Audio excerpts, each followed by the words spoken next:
Friends, ഈ ഒരു video നിങ്ങളെ സുഹൃത്തുക്കളിലേക്ക് ഷെയർ ചെയ്ത് കൊടുക്കാം. എന്താ പറയാണെന്ന് വെച്ചിട്ടുണ്ടെങ്കിൽ, നമ്മൾ ഈ വീടുകളിൽ നിന്നും നല്ല ക്ലോത്തുകൾ ഇവിടെ നമുക്ക് ഡൊണേറ്റ് ചെയ്യാൻ വേണ്ടിയുള്ള ബോക്സുകളുണ്ട്.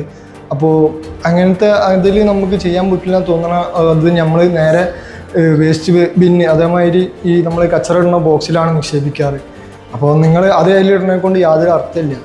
ഞാനിപ്പോൾ ഇത്രയും കാലമായിട്ട് ഞാനത് നല്ലത് തിരിഞ്ഞാണ്ട് അങ്ങനെയുള്ളത് ഞാൻ ആ ബോക്സിൽ കൊണ്ടിടാറായിരുന്നു പതിവ്. അപ്പോൾ ഒന്നിപ്പോൾ ഒരു ഫാമിലി ഇവിടെ ഇതേപോലെ ഇവരെ വിളിച്ചിട്ട് ഇവർ ആ ഇതിൽ ഫുള്ള് എന്താ പറയുക, പഴയ വസ്ത്രങ്ങളും അതേപോലെ തന്നെ പഴയ ചെരുപ്പ്, ഷൂവ്, ലെതറിൻ്റെ ബാഗ് അങ്ങനെയുള്ള സാധനങ്ങളൊന്നും ഇതിൽ ബോക്സിൽ ആരും ഇടാറില്ല. ഉപകാരപ്പെടുന്ന സാധനം മാത്രമേ ഇടാറുള്ളൂ.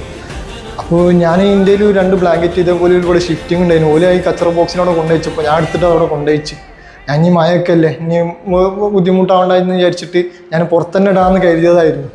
ആ സമയത്താണ് ഇവർ ഈ സാധനം കൊടുക്കണത് കണ്ട്. അപ്പോൾ ഞാൻ എന്ത് പണിയത് ഇവരോട് ചോദിച്ചു, ഇങ്ങനെ ബ്ലാങ്കറ്റ് ഉണ്ട് എടുക്കുമെന്ന് ചോദിച്ചു. അപ്പോൾ അവർ ഒരു ദിറംസ് വെച്ചിട്ട് ഇവിടുത്തെ ഒരു ദിറംസ് വെച്ചിട്ട് 15 കിലോ ഉണ്ടായിരുന്നു. 2 ബ്ലാങ്കറ്റിൻ്റെ ബാഗായിരുന്നു. ഞാൻ അതിൻ്റെ ഉള്ളിൽ എന്താണെന്ന് ഞാൻ നോക്കാൻ നിന്നില്ല. ഇത് കണ്ടില്ലേ, ഇത്രയും കാലമായിട്ട് നല്ല ക്ലോത്ത് ആണെങ്കിൽ അല്ലെങ്കിൽ അവർ വേറെ എന്തിനാണ് ഇത് യൂസ് ചെയ്യണത്. എനിക്ക് തോന്നുന്നത് നമ്മളെ ഈ കോട്ടൺ വേസ്റ്റ് ഒക്കെ ഉണ്ടല്ലോ, അങ്ങനെയുള്ള കാര്യങ്ങളിലേക്ക് അതിന് നല്ലത് സെലക്ട് ചെയ്തിട്ട് വേറെ എന്തെങ്കിലും ഉപയോഗിക്കാൻ മതിയാവും. അതിനെ പറ്റിയിട്ട് എനിക്കറിയില്ല. അപ്പോൾ ജസ്റ്റ് നിങ്ങൾക്ക് അതേപോലെയുള്ള എന്തെങ്കിലും കിട്ടുകയാണെന്നുണ്ടെങ്കിൽ, നിങ്ങളെ കയ്യിലുണ്ടെന്നുണ്ടെങ്കിൽ, നമ്മൾ അറബി വീട്ടിൽ പണിയെടുക്കുന്ന ആളുകൾ അതേപോലെ തന്നെ ഇത് ബന്ധപ്പെട്ട ആളുകൾക്കൊക്കെ ഇങ്ങനെയുള്ള ക്ലോത്തും കാര്യങ്ങളും അവർ നേരിട്ട് കണ്ട്, ഞാൻ തന്നെ ഇവർ ഈ അറബി വീട്ടിൽ നിന്ന് നല്ല സാധനം തന്നെ ഇവർ ഈ കച്ചറ ബോക്സിൽ എടുത്തത് ഞാൻ വേറെ സെപ്പറേറ്റ് ആക്കിയിട്ട് ഞാൻ അതിൽ ബോക്സിൽ കൊണ്ടിട്ടിട്ടുണ്ട്.